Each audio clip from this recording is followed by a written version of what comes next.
April 28th, 2011, Annapurna Section, Himalayas. She'd lost the rosary, too, quite a while ago. It was lying 600 feet above her, somewhere in the snow next to the trail. But since then, she'd also lost the trail. In fact, she'd lost just about everything. Her gloves, her team, her crampons, her water, and even the walkie-talkie. Everything except her life and her faith. The question was what she would lose next.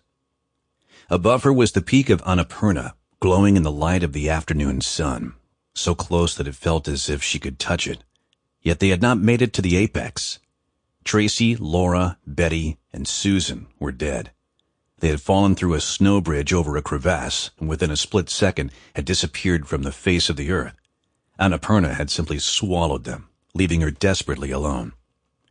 3 weeks earlier, Anna had joined a group of female mountain climbers from the United States and Canada, and together they had started their ascent of Annapurna Himal, the 10th highest mountain in the world.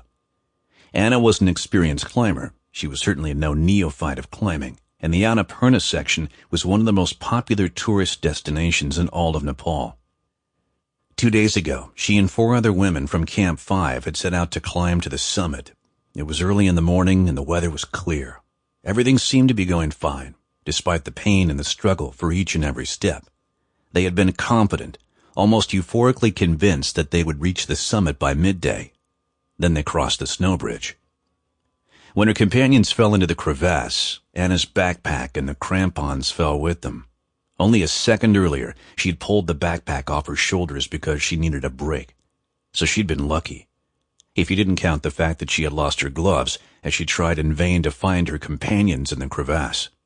Without her gloves, she had a serious problem: the bitter cold. Even in the afternoon, the maximum temperature at an altitude of 25,000 feet was minus 20 degrees Fahrenheit. The night would bring temperatures as low as minus 40 degrees. Without gloves, Anna's body temperature was dropping quickly. Her core temperature was already only 91 degrees Fahrenheit. She began to shiver uncontrollably, a natural response as her body tried to create additional heat. However, there was another problem: the thin air. Without knowing where she was and where she was going, Anna staggered downhill towards where she believed Camp 5 must be. Anna was dead on her feet. Her movements were clumsy and she was staggering, the first symptoms of altitude sickness. All she wanted was sleep. But the last remnants of reason in her brain reminded her that this would be the end. She had to move on. She had to get downhill to the camp. At this point, there were only Sample complete. Ready to continue?